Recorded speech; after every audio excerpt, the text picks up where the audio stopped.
On tonight's Breaking Bond, the day of reckoning arrives for a 26-year-old woman who racked up the most bonds we have ever seen. In about a year's time, Aubrey Davis was in and out of jail on a total of 16 bonds. Fox 26's Randy Wallace joins us live from the courthouse with the latest in his ongoing series. Randy? Yes, Sherman. Now, in the 4 years I've been doing Breaking Bond, I've never seen a defendant like Aubrey Davis. With all the misdemeanor and felony bonds she's racked up in several counties, we dubbed her the bail bond queen.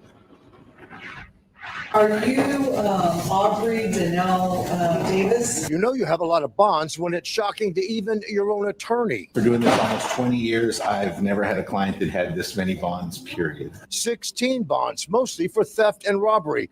Aubrey Davis admitted to stealing 243 cans of baby formula last January. Then in March, robbing a Subway and seriously injuring an employee who tried to stop her and her accomplice. She is a career habitual thief, bottom line. Visiting Judge Vanessa Velasquez put Aubrey Davis on probation last June. And I told you in no uncertain terms that if you broke or violated any of those terms that you would go to a Texas prison. She gave her an opportunity to, get her life straightened out. She gave her multiple chances, and Aubrey Davis blew every single one of them. Unfortunately, she had been involved with folks that were getting her addicted to drugs. She suffered through a miscarriage. She had some psychological issues that she was working through, but nevertheless, she was given the opportunity. Unfortunately, she didn't take advantage of it. I assessed your punishment at 180 days in a state jail facility. I am not going to give you any credit, and I'm not going to give you 20% credit on that. That was for the theft conviction. Judge Velasquez sentenced Davis to 5 years in prison for robbery. I'm going to order that you do your state jail time, which is flat time up to 6 months, before you begin your prison sentence. Do you have anything to say? You want to apologize now? The judge, and rightfully so, and we applaud the judge. I better never see you again. Do you understand? All right, take her away. The Aubrey Davis saga isn't over yet. She's still facing charges in 4 other counties. Reporting live from Jesus Christ. Damn. Yeah, this is forgivable, but as long as she didn't vote for Trump, because that I'm I can't telling forgive. I'm telling you, man. Although I suspect we have nothing to worry about as far as that is concerned. If it's like 90% of them voted for Kamala, then she should be good.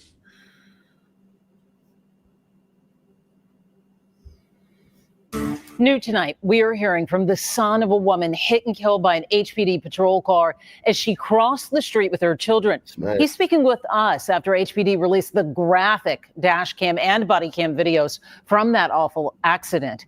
Matt Doherty is live at HPD headquarters. Matt, it is so heartbreaking. This will be their first Thanksgiving without their mother.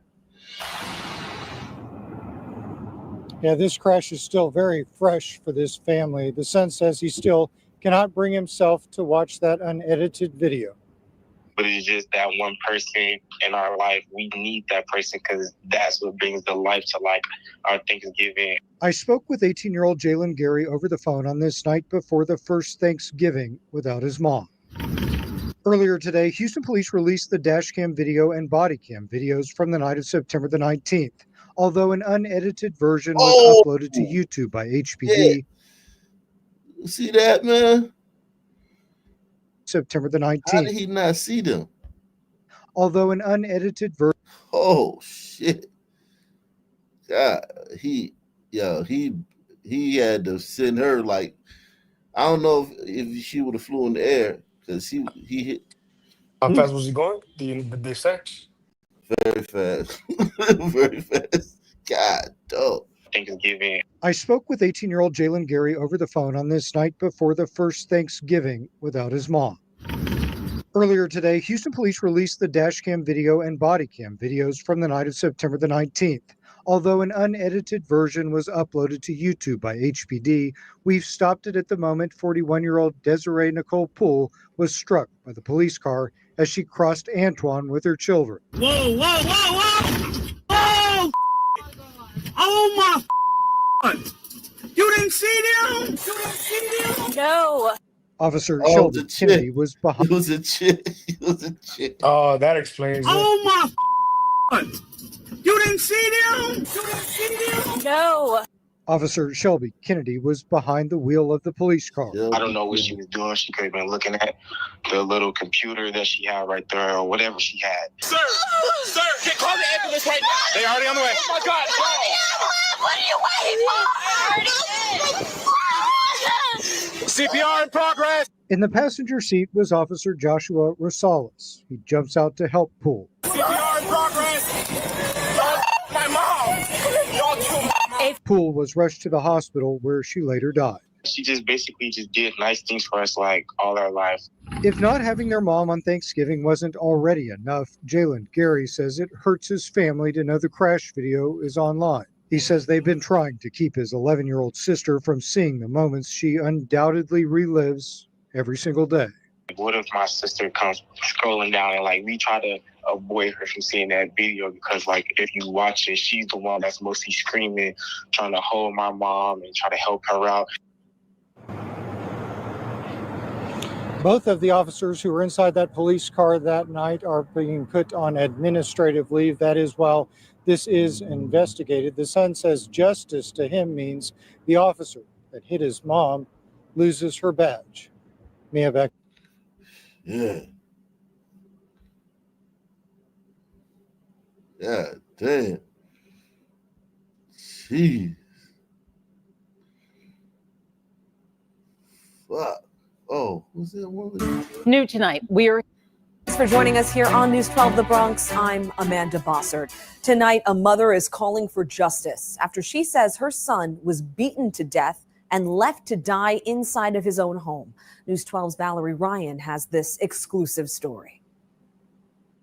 Michael Woody's loved ones described him as a light. He was just a whole vibe. He brought people together. His mom says he recently started a new chapter, moving in with his girlfriend.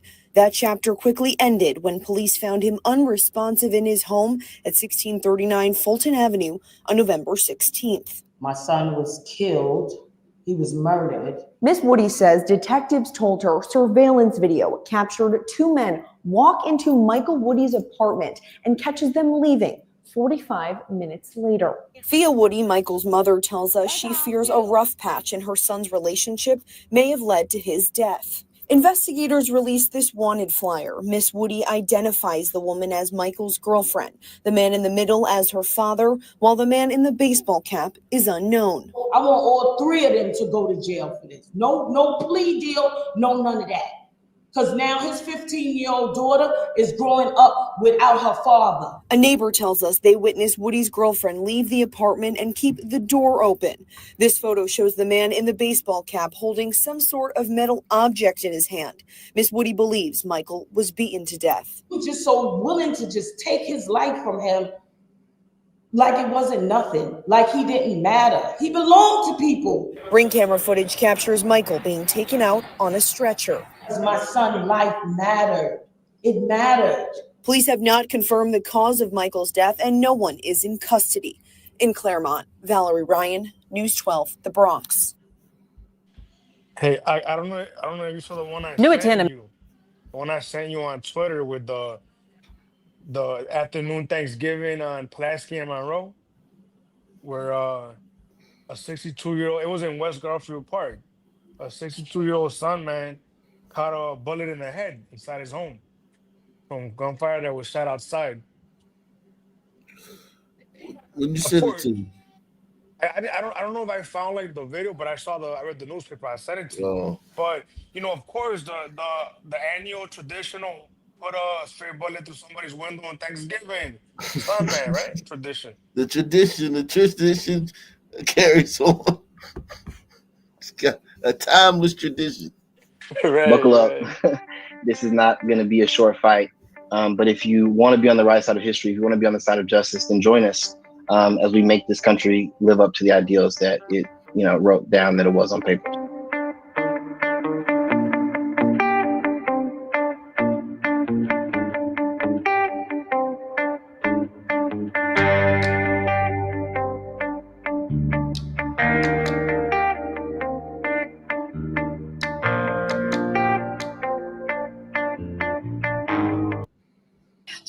aftermath of the George Floyd killing and the racial protests and the upheaval, there really was a lot of angst. And in particular, I was really taken by this hashtag I saw on social media, which was, white people do something. One of the things that feels different about this moment is it does feel. That was such a crazy time. They showed that, like, when they got you down, they gonna go for the jugular. You know what I'm saying? For I hope finish. white people saw that, man. Like, if we get the upper hand, man, we not just gonna like do like y'all do, where you like, oh, you could just have your communities.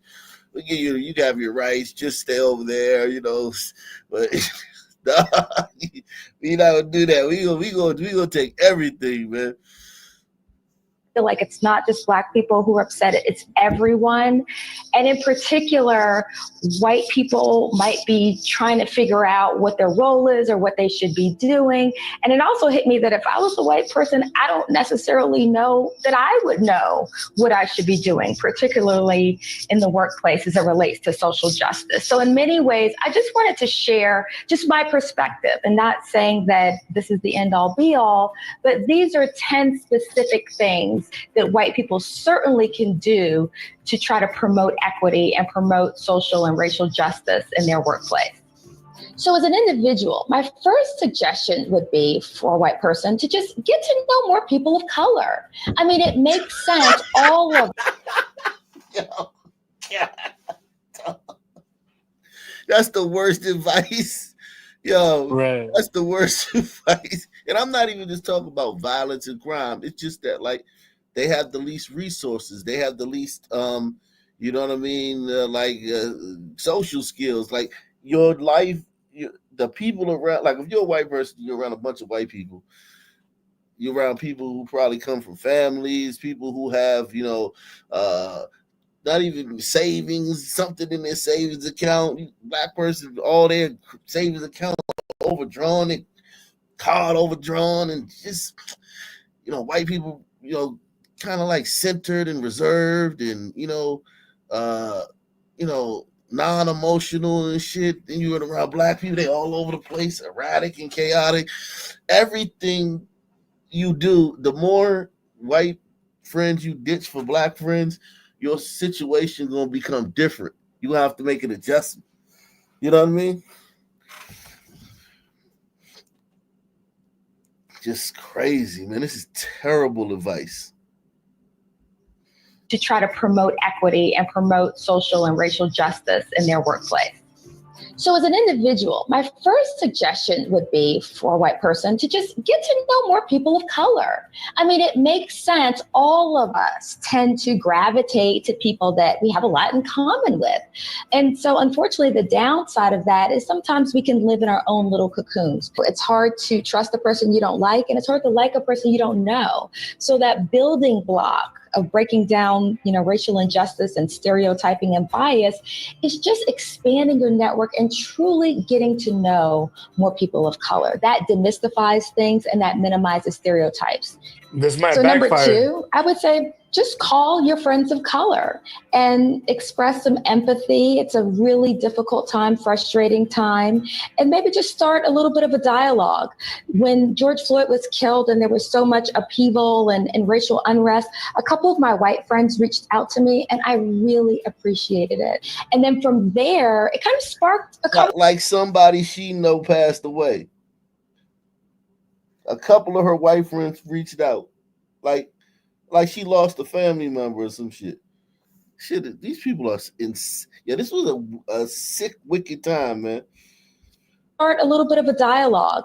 When George Floyd was killed and there was so much upheaval and racial unrest, a couple of my white friends reached out to me and I really appreciated it. And then from there, it kind of sparked a conversation. We started talking about race and what I thought and what they thought. And these are friends I've had for more than a decade. And I don't know that I can remember ever really having that sort of conversation with them in the past 10 years or so. So I really appreciated it. So I would recommend that. My only caveat though, because I'll be completely honest, I've gotten feedback from a lot of my Black friends who said they are not trying to spend like every Monday, Wednesday, and Friday educating all their white friends. So when I say call to reach out, it's just that. Doesn't mean that there's an expectation that it's going to be a racism 101 tutorial twice a week. But it's more so just to reach out, just to express some empathy as a friend. Talk to your children. About how arrogant, you know what I'm saying? How arrogant and presumptuous she is. You know what I mean? Yeah, it's not like the Blackistan has like a bunch of dead actual people they know. Right. And not like this event made that number of dead Black people explode. Like it doubled. Like after this event, she's talking about educating white people, and white people need to kiss her ass. The Black murder rate went through the roof. And records were broken in several cities. This is insane, man. Wow.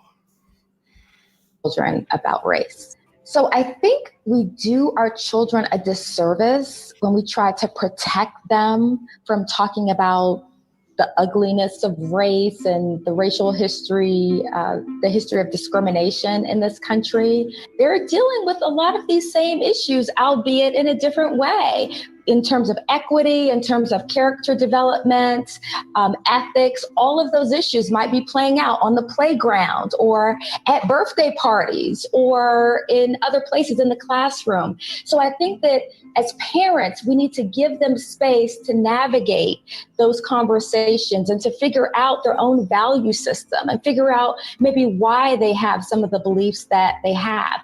We've got to challenge our own stereotypes. I think that if we go out to the world expecting everyone else to change, but not looking at ourselves, then we're not pursuing this in a healthy way.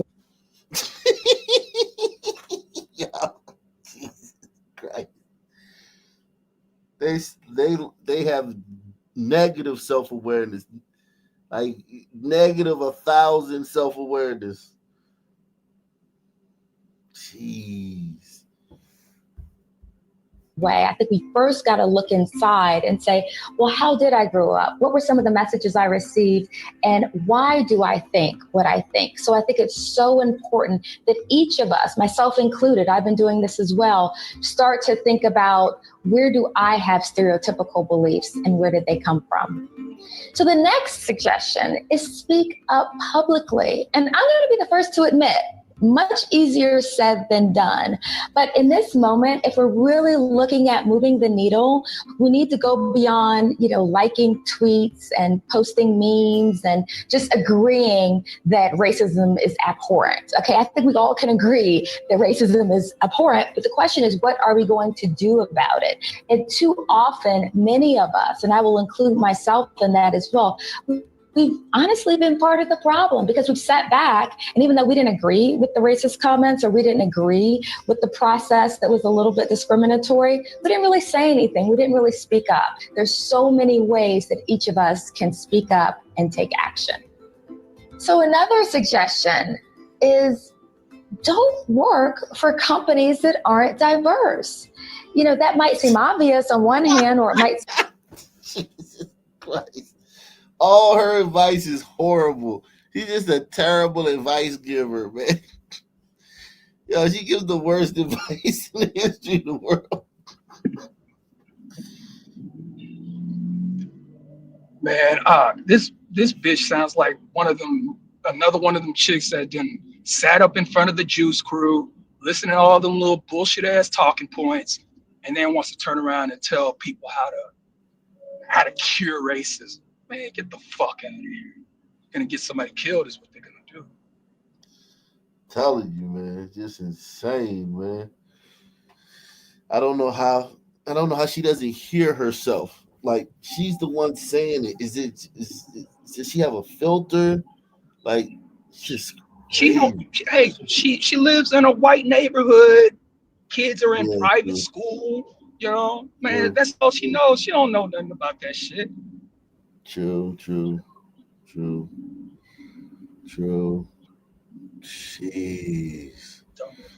Seem really extreme on the other hand, but I think that in 2020, it's just not too much to ask to work for a company that is actively trying to become more diverse or actively pursuing equity and social justice, or has achieved some level of diversity and inclusion. If your organization is doing neither, I would suggest that you might want to reconsider if this is where you can be your best self. So I'm certainly not saying go out and immediately quit your job.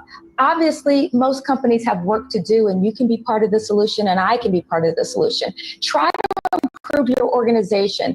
I absolutely think that leaders have additional responsibility, and the great news is they have additional opportunity. There's so many more things that leaders can do. So step one, find a few people of color in your organization who are doing amazing things and mentor them. Okay, don't wait to be asked, or don't wait for a mentoring program.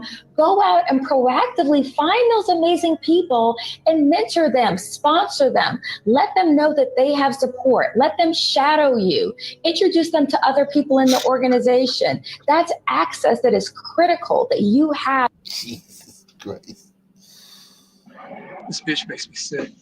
I can't stand it. I can't stand it. I can't stand this shit. Wow. That you can share with them. And then take it a step further. Challenge your peers to do the same thing. Mentorship is so key, and it can make a huge difference. You want to try to encourage objective processes. Why do I say that? Because subjectivity is where lots of bias can creep in. That's where we get the good old boy network, where, well, we're not sure why we prefer Bob over Leon, but we just kind of do. So instead of that, we really want to have highly objective processes with clearly defined criteria.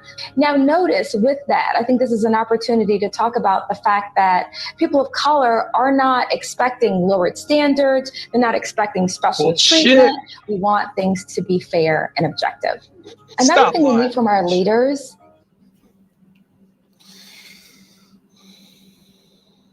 Jesus Christ. She don't know what the fuck she talking about. This is exactly why they got litter boxes in schools. People listen to this. Is their leadership in terms of ensuring there's diversity at the leadership level. Let's face it, it is so much harder for people who are lower in the organization to do that. So we really need leaders to step up. Oftentimes they're in these closed door meetings, they're in executive committee meetings or boardrooms. We need them to speak up. But certainly this is something that's critical that we expect of our leadership, to insist that there's more diversity on leadership teams and at the leadership level. So I think the great news is that there's something that all of us can do. We don't have to wring our hands or feel helpless or feel like there's nothing. These are just 10 things that came to mind for me, but you might have a different list, or some of your friends or colleagues might have other suggestions. That's awesome. You know, Black people aren't monolithic, just like no race is monolithic. So I can't speak for everyone, but I do want to reiterate the importance. Says the woman from the group that votes 95% for the same party every fucking election. Exactly. Importance of taking action. This is a moment not just to sympathize, but to really reflect and think about, well, what am I going to do differently to really keep her white husband in the back. Get her. Right. He might be a Melungeon, though. He might be Melungeon. Oh, man. Juice crew, probably. Yeah, Jesus Christ. She damn, she right there. It almost feels like she trolling. Right. It's just, jeez. I didn't even peep that. That's crazy. Do something.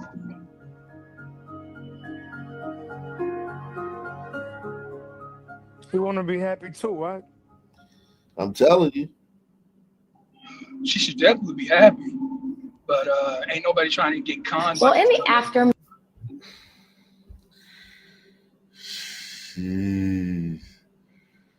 And despite a greater focus on diversity and inclusion, women of color are still experiencing racism in the workplace. That's according to a new study from consulting giant McKinsey & Company about women in the workforce.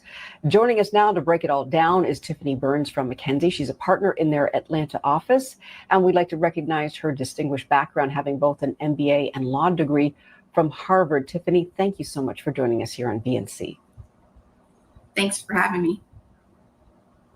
Tiffany, I'm going to give you a BNC shout out because I didn't even know such a thing existed. You're like a unicorn, a Black woman who went to Harvard and has both those degrees. So kudos to you. That's Black excellence. A unicorn. What did she go without DEI? She went there without DEI.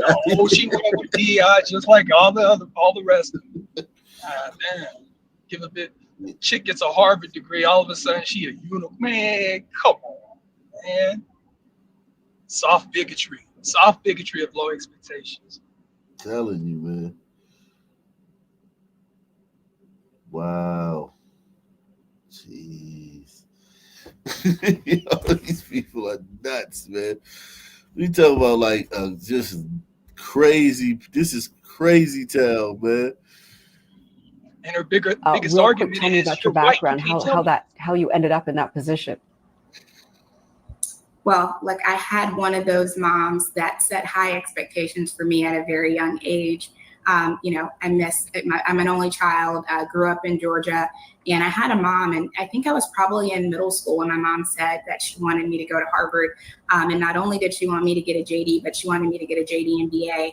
And she had a small article about a woman who had done it that she gave me and reminded me about that. And so I lost my mom to breast cancer in 2009, but obviously, continued on in the way that she would have wanted me to go. Wow. Well, condolences about your mother, but what an amazing woman, and so are you. So let's talk about this study. It points out what's called a broken rung on the ladder to success for women of color. Tell me about that. So, we've all heard about the corporate ladder, and the way we think about it is the first step in the corporate ladder where you go from, the first management opportunity is what we talk about as the broken rung. And so what we found is that first promotion to manager, that's the first step, right, to do anything more than that. And so where we see that for every 100 men that are promoted, we only see 85 women of color. White women are higher than that at 89. And so, that rung, we call it broken, right? Because we would love to see the same percentage of women and Black women as their white male counterparts making the transition. And when we think about why that is concerning, it's only the first step. And so the fact that we are seeing that challenge at what we think is the easiest gap to close persist is why we continue to be concerned.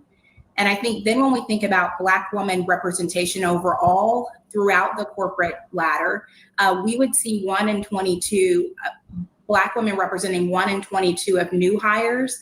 And then if we look all the way to the C-suite, it's only 1 in 65. And so throughout the course of that ladder, we still see significant drop off of Black women executives. And Tiffany, there's also another phrase that's used in this study that you're using called double only. Talk about what it means and the significance of that. Well, I think Black women for a long time have known, about being a double only. I think we named it and we created a little bit of a language around it. But what we find is 1 in 8 women of color, would say that they are double onlys. And that means that often in the work environment that they're in, they're the only woman, and then they're the only person of their racial or ethnic category, right? And so when you look at that population and you look at the experiences that they have, what you find is they are more than 2 to 3 times more likely to experience microaggressions. And this has persisted for a while, right? This is similar to what we've seen a couple of years ago. Microaggression. What? Because somebody got frowny because their eyebrows are slanted, they're racist.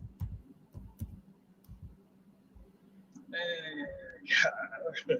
I can't wait for this shit to be over. Happy birthday to... Take it away, Amanda! No, I'm fine. Oh, come on, it's Sarah's birthday. Let's hear you sing. Jesus Christ. Where do they come up with this stuff? Happy birthday to. Take it away, Amanda. No, I'm fine. Oh, come on, it's Sarah's birthday. Let's hear you sing, girl. Sing. Come on, Beyonce. Happy birthday to you. That was so beautiful. Anyway, who wants some cake? Yes. It's not easy being the minority in any situation. Oh, But in the come workplace, on. as the only black woman, it can be a very frustrating and stressful environment. Okay, Beyonce. Now let's get in formation for this cake. I'm just in the middle of something. I'll be there in a sec. Oh. And that, my friends, is an example of a microaggression. So what is a microaggression? Brief, commonplace, daily verbal, behavioral, or environmental indignities, whether intentional or unintentional, that communicate hostile, derogatory, or negative prejudicial slights and insults towards any group, particularly culturally marginalized groups. That's right. I've read up on this. It felt so good to be able to label that behavior, to give a name to the underlying stress and discomfort that comes from being confronted by microaggressions. He means well, but that's what makes these aggressions, well, micro. Intent is not the same as impact, and a throwaway comment or joke can have a huge impact on the rest of someone's day. I spoke to some friends about their experiences in the workplace. How does it make you feel?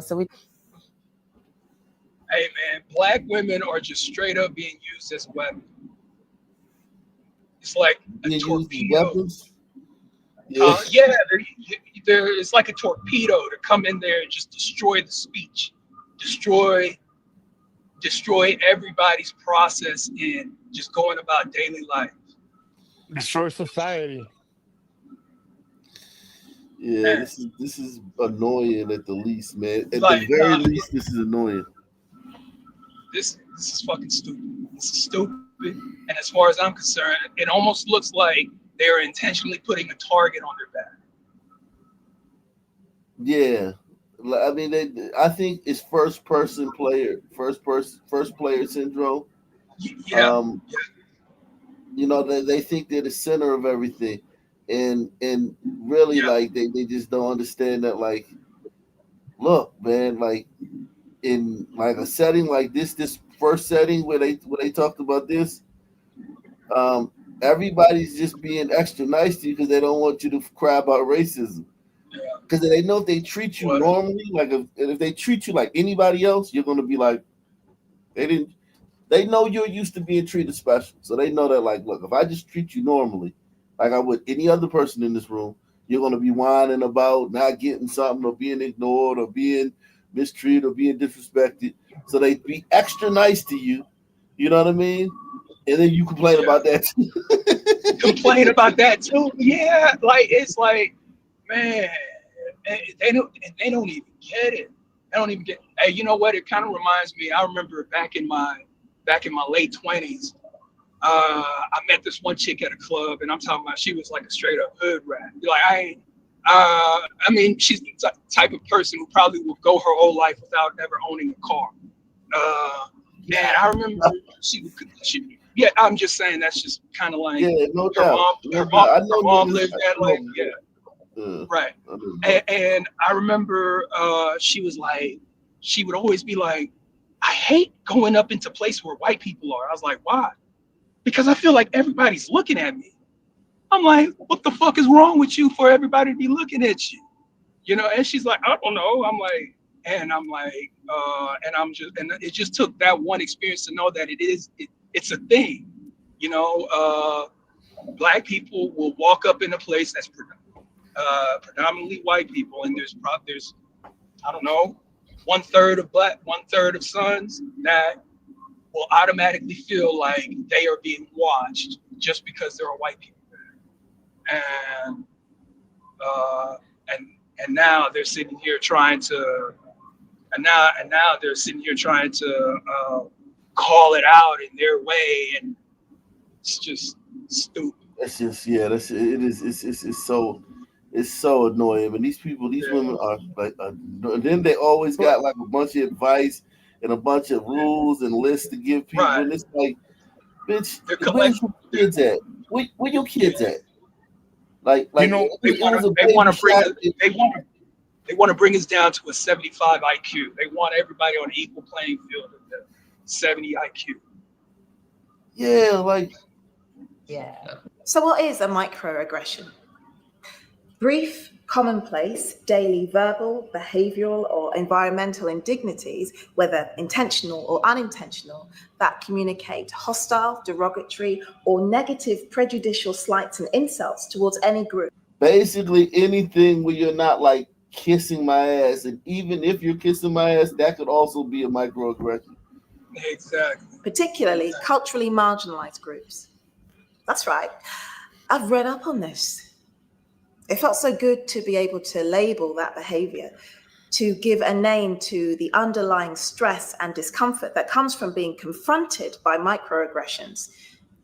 He means well, but that's what makes these aggressions, well, micro.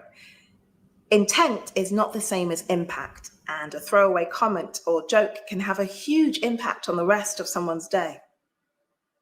I spoke to some friends about their experiences in the workplace. How does it make you feel? So we talked a lot about like these microaggressions, out and out racism, like in the workplace. How does that make you feel? I know that I definitely feel kind of other, very separate to an extent that I don't talk about any kind of Black experiences I have outside of work. Some of the things that I don't like are those sweeping statements. Has anybody got an umbrella? Debbie will have one because Black people. Bitch, I don't talk about that shit either. Right. And here is the kitchen where we really get things cooking. But seriously, guys, this space is used by everyone, so just be mindful about strong smelling foods. 3. Jesus Christ. Kitchen where we really get things cooking. But seriously, guys, this space is used by everyone, so just be mindful about strong smelling foods. 3. Right, up next, the photocopiers. I'm always like super polite, super kind, super cordial. Everyone's like, oh, Essie's super friendly. Yeah, Black women are always super polite, super cordial. Yeah, I mean, you know, the main one I've heard it with is hair. I've heard sisters complain about like their hair as they all talking about getting their hair done and what they're gonna do with it next. And I'm like, yo, it's crazy, man. you know what I'm talking about? Like I've heard them say like all people look at they criticize our hair or hair policies. As they talk about what they're gonna do with their hair next, Chief. The sisters died for fucking with their hair. They love doing all this different shit with their hair. You know what I'm talking about? Exactly. Every day, like they look different every 2 days. But sometimes I do just want to like snap back at somebody or get annoyed, and I feel like I can't. I feel like the second I display passion for doing a good job, people are like, whoa, whoa, whoa, whoa, whoa. That was great, Amanda. I'm not sure the figures are quite accurate, though. Actually, I double checked them with finance to make sure, and they're spot on. They're not accurate. Don't matter if you double check them. Exactly. You could have quadruple checked them. If they're not right, they're not right. Right. So she's like literally refusing to take an L. Amanda, I'm not sure the figures are quite accurate, though.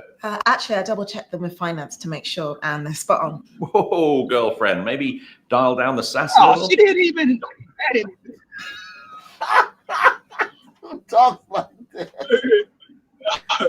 Hey. Did he say tone down the sass? I ain't gonna lie. He say that. That's like I'd have to look at him like, bro, for real? Like really? Like yeah, like what the fuck? Like this is all their bullshit. This is This is just a power play. This is like them like trying to like gain ground. Like they just basically telling gliders like, yo, stick them up, hands in the air, gliders. Nobody move, hands in the air. Yeah, hell yeah. Nobody move. This is a robbery. Yeah, this is stick up, man. Whoa. That was great, Amanda. I'm not sure the figures are quite accurate, though. Actually, I double-checked them with finance to make sure, and they're spot on. Whoa, girlfriend, maybe dial down the sass a little? For a lot of my white colleagues, they're quite happy to just have all these discussions about racism, but because it doesn't affect them emotionally, whereas for me, it's quite difficult to hear. Yeah, white people are always happy to have conversations about race. What planet do these people live on? Yo, when you're a white person, there's nothing you could say right. Like you could, like if you're a white person, you say, yeah, racism is wrong. A black person would be like, oh my God, I mean, wrong? Just wrong? No, it's evil. It's diabolical. It's, you know what I'm saying? Like there's nothing you can say as a white person in a racial conversation. No, white people run from those type of conversations. They do run from them. They do run from them. I mean, hey, if you go with it head on, then you might get somewhere. Like what planet do these women live?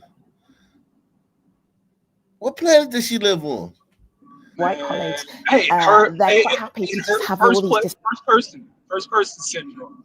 It's her world about racism, but because it doesn't affect them emotionally, whereas for me, it's quite difficult to hear those conversations because it's like I've lived through a lot of that, and I'm just trying to do my work, and you're bringing up these really difficult issues for me. Oh, Amanda, thank God. Explain to Sarah what the Black Lives Matter movement is. All jokes aside, it can be very difficult when you find yourself on the receiving end of this kind of behavior. So, what can you do about it? Well, I have a few ideas. Firstly, set up the situation. Kate, you know when you took us on that tour the other day? Next, objectively describe the behavior and get clarification. You asked me to explain the Black Lives Matter movement. Why did you ask me? Next. Bitch, because you black. Exactly. You be bitching about racism all the time. And you're wearing the fucking t-shirt. And you cried about George Floyd, and you took a week off, and you got a fucking Black Lives Matter fucking earrings on. But bitch, you got goddamn what the fuck you mean while we asked you? Yeah. Bitch, you were just talking about it in the hallway. Yeah, exactly. What the fuck are you talking about? And this is the most important bit. Explain the impact. If you want the behavior to stop, people need to know why. John, when you use phrases like, whoa, girlfriend, or describe me as sassy, it feels like you're accusing me of being aggressive and makes me worry about sharing my opinions. Bitch, I haven't seen you do this to any other members of the team. Final step. They're not. Do differently. Work together to come up with solutions to ensure that you do things differently in future. To be completely honest, I hate singing on my own, and I don't think it's fair to put someone on the spot like that. Self-selected solos from now on? Right. Okay. It's not always going to be that easy. Why not just say, "No, I'm good. No, I can't sing." Why not just say that? Why preach to everybody at a fucking party and? Why not say, hey, just because I'm black don't mean I can sing. Just because I'm a black woman don't mean I can sing. Why don't you say that? Right, anything but preaching. But hopefully these tips will provide some helpful navigation through difficult situations. And if things don't improve, or if you don't feel comfortable confronting a colleague, talk to your boss, HR, or union rep. Racial discrimination at work is illegal. It's everyone's responsibility to think about the impact that their words might have on someone else. Now, if you don't mind, I've got a party to get back to. Video recordings of this podcast can be found on raisingequity.org and Raising Equity on YouTube. Hey folks, I'm Dr. Kira Banks. Welcome to Raising Equity. In today's Diversity Download, I want to talk about the fact that we can now say microaggressions Now what? What comes next? And I think it's important to understand that the real work actually begins now.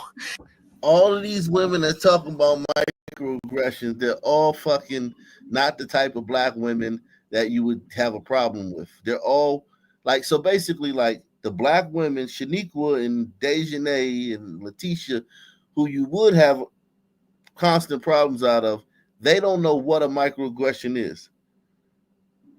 The bitches that you supposed to be get along with and have class and speak well, they're always talking about microaggressions, so you can't win.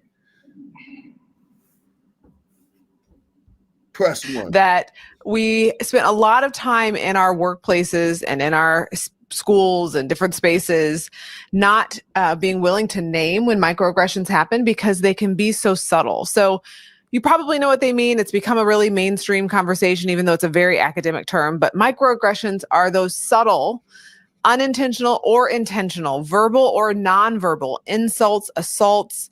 They're these small cuts that can degrade or send some sort of negative or derogatory message about a group. And the researchers that study microaggressions talk about them being like a paper cut. That one paper cut, uncomfortable. 1,000, miserable. I think of like mosquito bites. One, yeah, it itches, it's annoying. But 1,000, I would be a mess. And so they talk about microaggressions being like death by 1,000 paper cuts because they're so subtle and small, yet they are painful and they accumulate. And so while you might hear one example of a microaggression and say, oh, why are you being so sensitive? Just get over it. Think about if that's like the 1,000th time you experienced that. So for example, folks of color have often experienced being assumed to be in a position of help in a space, a position of service in a space. So going to an event and having someone hand you your car keys as if you are the valet when you're simply waiting for your car as well. Or someone handing you their tray as if you are there to take their... How often does that fucking happen, man? And what restaurant do the waiters wear street clothes? Usually the waiters have a uniform. You know what I mean? The bus boys and shit. Like, come on. They're usually little hombreros and shit. Like, come on, man. Stop this shit. Like you go somewhere and the fucking white people just come here. Hey, go park my car, nigga. Like, come on, man. Stop this shit, man. That's not the experience. That's not a real experience that a black person is having. You know what I'm saying? Like in out in the world. It's just all horse shit, man. Yeah, I'm gonna try to come back tonight, man. Do the show tonight, man. I just wanted to come back because, you know, I know y'all like these daytime shows. I'm trying to do it as much as I can, man. But you did it for the holiday. You did it for the holiday. Yeah, I fell asleep last night, man. I had a dream, man. I had a goddamn Calgon take me away dream last night during the show, man. So I was out. But yeah, man. Yeah, I'm look for the community tab. I'm gonna tell you guys and come through tonight. All right, man. Any final thoughts, man? Man, I appreciate you. Even though you went to sleep, I appreciate you opening back up in the afternoon. Yeah, appreciate you, man. Salute. Same black time, same black channel. I'm out of here. Peace out. Peace.